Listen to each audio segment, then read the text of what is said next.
You are invited now to step quietly into another time. A time before the hum of engines, before the glow of screens, before the rush of modern life. We will walk together into a small village, somewhere in medieval Europe at the very first light of dawn. The air is cool. The world is still. The sky is pale and soft with the promise of sunrise. The thatched roofs are dark with dew, and the earth beneath your feet is damp and rich. Here, time moves differently. It bends and slows and breathes with the rhythm of the land. As you listen, you may picture yourself here, not as an outsider, but as someone quietly part of this place, where each morning is familiar, yet somehow new. The day ahead will unfold in its own slow way, and we will follow it together. The village still lies in the hush before sunrise. The pale edge of dawn has only just touched the thatched roofs, and the world is caught between night and day. A thin ribbon of smoke curls lazily from a chimney, the first sign that someone is stirring inside. The smell is faint and woody, drifting gently across the cool air. You hear the soft creak of a wooden door as it opens. A figure steps out, cloaked against the chill, moving slowly toward the well at the center of the village. The village itself is small, a cluster of perhaps 20 or 30 houses, their walls made of wattle and daub, their roofs thick with straw. The walls are not perfectly straight, but they hold the warmth through winter and the cool through summer. The ground between them is uneven, the earth packed down by centuries of footsteps. Around the edges of the settlement, low stone walls and hedgerows mark the start of the fields. Beyond those, the land stretches into gentle hills, dotted with grazing sheep. The fields lie in neat strips, long and narrow, shared among the villagers. Some are bare now, still damp from the night's frost, while others are thick with young green shoots, bending slightly in the breeze. You might imagine walking slowly down the main track, really more of a path, that winds between the houses. Your steps are soft on the earth, and you can hear the muffled sound of movement from within the homes you pass. Inside, the hearths are being coaxed back to life, small flames licking at yesterday's embers, the smell of wood smoke slowly building. By now, the roosters have begun their calls, and from somewhere in the distance you hear the low, steady sound of a cow's breath as it shifts in its stall. These sounds have been the same for as long as anyone remembers, the gentle chorus of rural life greeting each new day. The first people you see outside are moving quietly. A man leads a small, shaggy pony toward the edge of the fields. A woman in a woolen dress walks with a basket on her hip, her eyes still soft with sleep. A boy, perhaps 7 or 8 years old, trots ahead of her toward the well, eager to be the one to draw the water. The water here is life.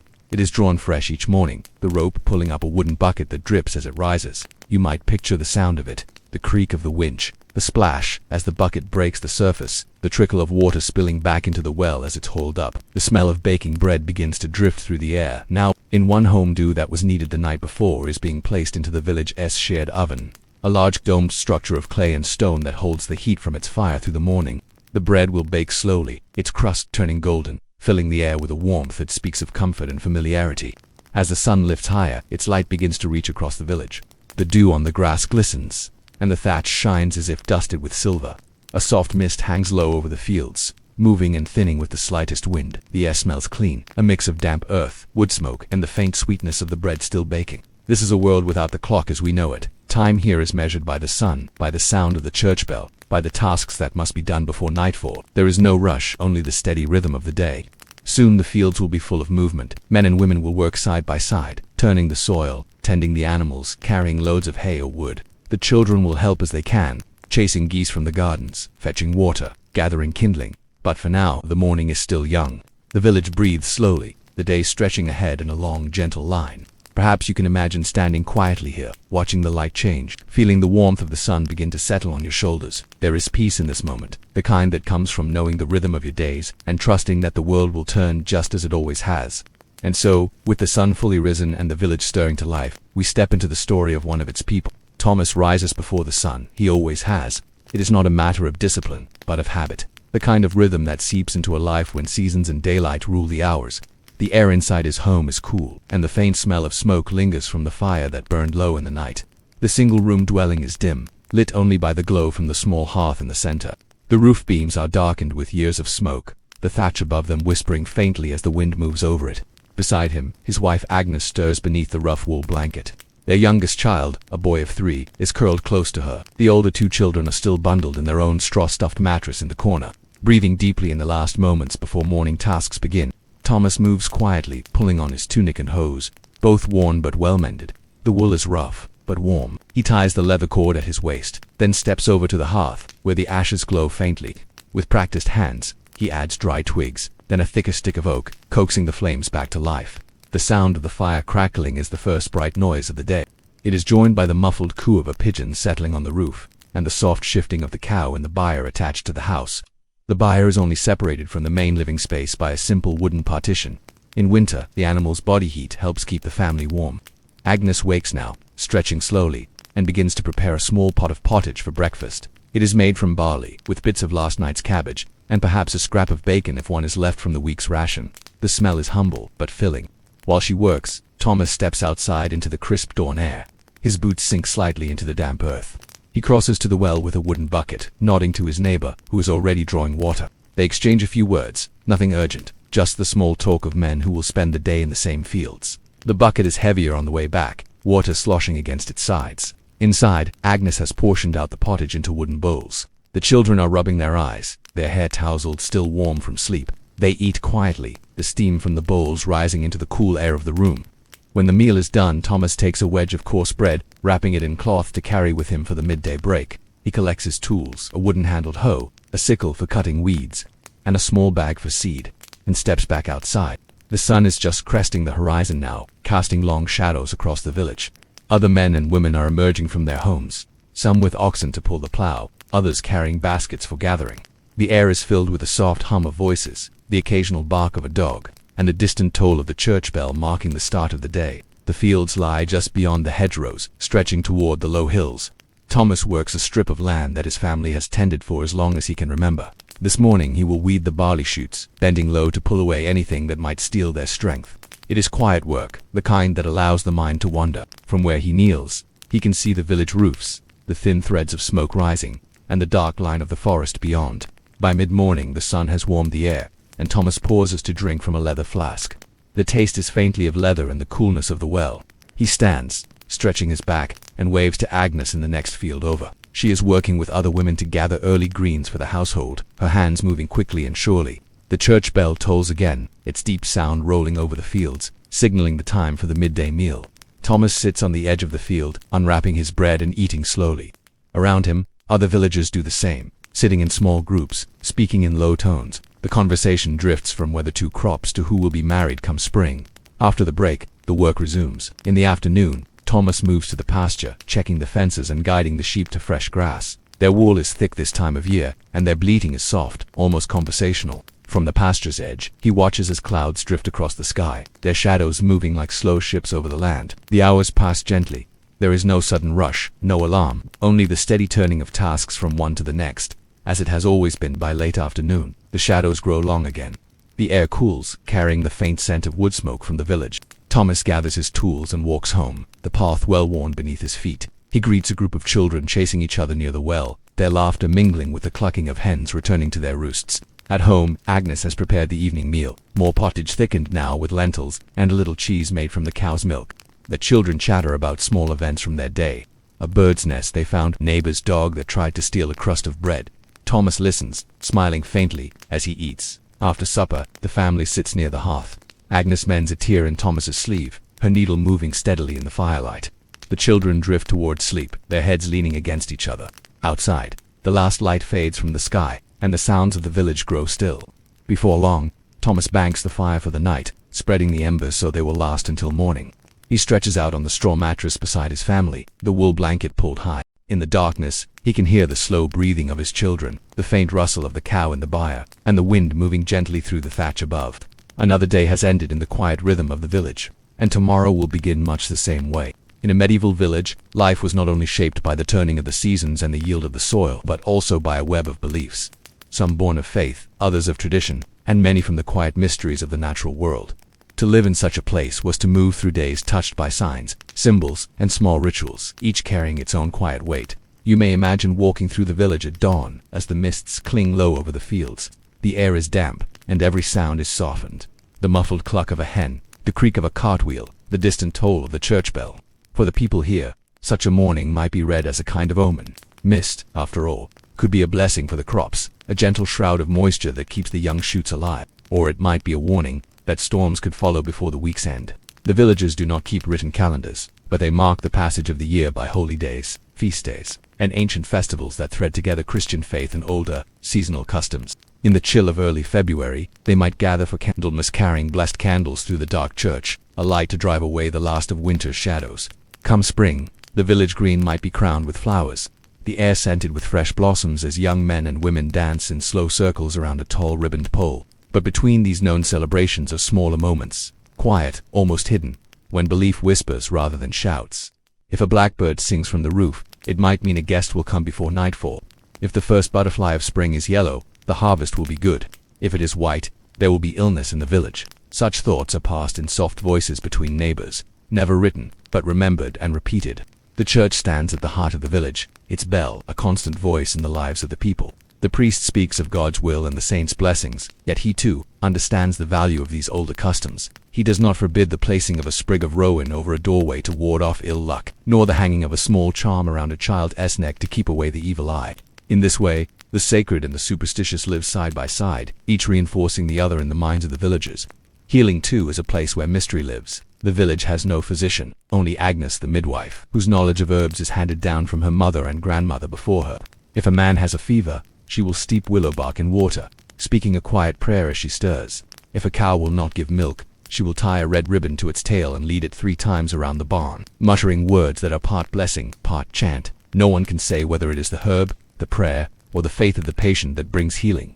But in the village, all 3 are trusted together. The natural world holds its own quiet power. The forest beyond the fields is a place of both beauty and caution. Children are told not to wander too deep among the trees, for there are spirits who live in the shadows there. Not dangerous, perhaps, but easily offended if their space is disturbed. Certain trees are thought to be especially strong with magic. The elder tree, whose flowers and berries can heal, but whose wood must never be burned. The oak, whose roots run deep and whose branches are favored by the lightning, a sign of its closeness to the divine. The villager's year moves in cycles, and each part of it has its own beliefs. At planting time, a handful of the first seeds might be scattered at the edge of the field for the birds and offering, so they will not take too much of the crop later. At harvest, the last sheaf of grain is often tied into the shape of a small figure, the corn mother, and kept in the home until the next planting, to ensure the fertility of the fields. Even the sky has its messages. A ring around the moon in winter warns of snow within days. The sudden flight of crows toward the east may mean fair weather is coming. And when a shooting star is seen, rare in these dark, unlit nights, it is a moment for a silent wish, or perhaps a quick crossing of oneself, to capture the blessing before it fades. Children learn these things not from books, but from the gentle weaving of daily conversation. A grandmother shelling peas will pause to tell a child not to whistle after sunset, lest they call wandering spirits to the door. A father sharpening his sickle might remind his son to always turn a loaf of bread right side up before eating, for to place it upside down is to invite hunger into the home. These beliefs are not merely rules or fears. They are ways of feeling connected, to the land, to the seasons, to each other, and to the unseen. They create a sense that life is not only about the work of hands, but also about the quiet exchange between people and the world around them. At night, when the fields lie still and the last embers glow in the hearth, these mysteries can feel closer. The wind outside may sound like a voice, low and unhurried. The creak of the thatch might be taken as a sign that the house is settling under the watch of its guardian spirit. In such hours, with darkness pressing against the small circle of light, the old stories come alive again. Perhaps you can picture a winter evening here. Snow rests against the doors. The family gathers near the fire while an elder speaks of a saint who once walked the very path beyond the church, leaving his blessing on the fields. Or they tell of the white hare seen in the forest. Some say it is only an animal, others that it is a witch in her borrowed shape. The younger children's eyes grow heavy, the words mingling with the hiss of the fire, until the story is no longer a tale but part of a dream. And so, the mysteries and beliefs of the medieval village are not loud or dramatic. They are woven into the fabric of each day, like threads of a familiar cloak. Some are born of faith, others of fear, and many from the simple desire to understand the world's gentle, persistent wonders. In the quiet turning of the year, they guide hands, shape choices, and keep the hearts of the people connected to both heaven and earth. The medieval world was not a single, even landscape of life. It was a patchwork of fields and towns, of wooden cottages and stone keeps, of quiet paths and bustling marketplaces. Within this tapestry, people lived in different ways, shaped by the work they did, the homes they kept, and the circles in which they moved. Yet, from the humblest peasant to the wealthiest lord, all were bound by the same slow turning of the seasons, and by the same dawn light that spilled gently over their roofs. Let us begin in the village itself, among the people we have walked beside before. Most of them are peasants, men, women, and children whose lives revolve around the soil. They rise early, before the first clear light touches the horizon, to tend to the animals, fetch water, and ready tools for the day. Their homes are simple, built of timber, clay, and thatch.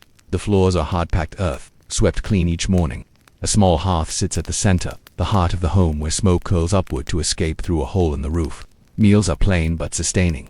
Bread from coarse ground grain, pottage made from vegetables and sometimes meat, if fortune allows. On special days, perhaps at Easter or a wedding, there might be roast goose, sweetened pastries, or ale brewed stronger than the everyday drink. Children help where they can, scattering feed for the hens or turning the heavy millstone to grind flour. Life is steady and shared. Work is divided by the needs of the season rather than the hours of a clock. Further along the road, perhaps an hour's walk away, lies the manor house, the home of the local lord or lady. It stands apart from the cottages, built of stone, with thick walls that hold in the warmth of the fire. Its windows are larger, perhaps fitted with glass instead of oiled cloth. Inside, the air smells faintly of beeswax from the polished wooden tables, and of herbs scattered across the floors to sweeten the scent. Here, meals are served in courses. Not the endless variety of later centuries, but still more than the peasants would see. There might be spiced wine, roasted venison, fresh fish brought from a distant market, and fruits preserved from the last harvest. The Lord's day is different from the peasants, but not entirely free from care. He must oversee the estate, resolve disputes, and ensure that rents are paid. His wife manages the household, a task that includes not only meals and servants, but also the care of guests, the arrangement of dowries, and the maintenance of fine linens and clothing. Children in such a house are taught letters and manners from an early age, for they are expected to take on roles of leadership, or to marry into other influential families. Beyond both manor and village lies the market town, a place where social worlds meet. Here, merchants make their living by trading goods from near and far. Wool spun in the cottages, salt from coastal shores, spices that have traveled overland for months or years. The market is a tapestry of voices, calling out prices, greeting friends, bargaining softly over a length of dyed cloth or a basket of apples. Townsfolk live in houses built close together, often above their shops, with narrow stairways and shutters that open onto the street. Their days are marked not by the rhythm of planting and harvest, but by the demands of customers and the arrival of supply carts. Somewhere on the edges of these settled places walk those who belong to no single patch of land. Traveling minstrels, peddlers, pilgrims on their way to a holy site. They move from one place to another, carrying news, songs, and small goods. Their lives are lighter in possessions but richer in stories. When they pass through a village, children often follow them, eager to hear of faraway cities or to watch a puppet play unfold on the green. Though the material lives of these groups are different, there are threads that bind them. All keep an eye to the sky for signs of weather, for storms touch lord and peasant alike. All pause when the church bell calls, for mass or for the angelus at noon. All feel the long reach of winter nights and the relief of spring's first green shoots. Clothing tells its own quiet story of status. In the village, garments are of wool and linen, often undyed or colored with simple plant-based hues, browns, grays, muted blues. They are mended and passed down, the fabric softened by years of wear. In the manor, clothing is still of wool and linen but dyed in deeper colors, trimmed with fur or embroidered with careful stitches. Belts are buckled with bronze or silver fittings, and shoes are made by skilled hands, rather than cut at home from spare leather. The homes differ as well. The peasant's cottage is a single shared space, warm from the closeness of family and animals alike. The manor has rooms for sleeping, for eating, for receiving guests, each with its own fire to keep the chill away. In the towns, space is precious, and homes are tall and narrow, sometimes leaning over the street as they rise to their upper floors. Yet, if we were to stand in each place at dawn, in a field, in a stone hall, in a market square, the light would be the same. The mist would still curl along the ground, the air would still hold the crispness of the early hour, and the day's work would be waiting. The differences of life are softened in that hour, when all stand at the threshold of another day. There are also differences in leisure. A peasant's free time is rare, perhaps a few hours after sunset or a holy day when work is forbidden. Then there may be music, played on a small flute or drum, and dancing on the green. For the lord and his family, leisure might mean hunting in the forest, reading aloud from a manuscript, or playing games like chess. In the towns, it could be an evening at an inn, with ale and stories shared among friends. Even in belief, there are shades of difference.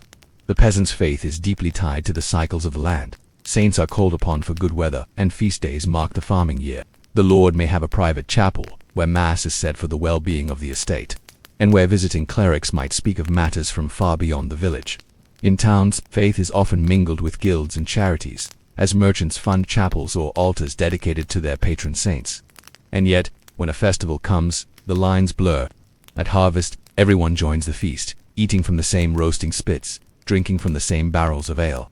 At Easter, the church is crowded with people from manor, village, and town alike, the same candlelight touching every face. Such moments are a reminder that, despite their differences, all are part of the same woven cloth.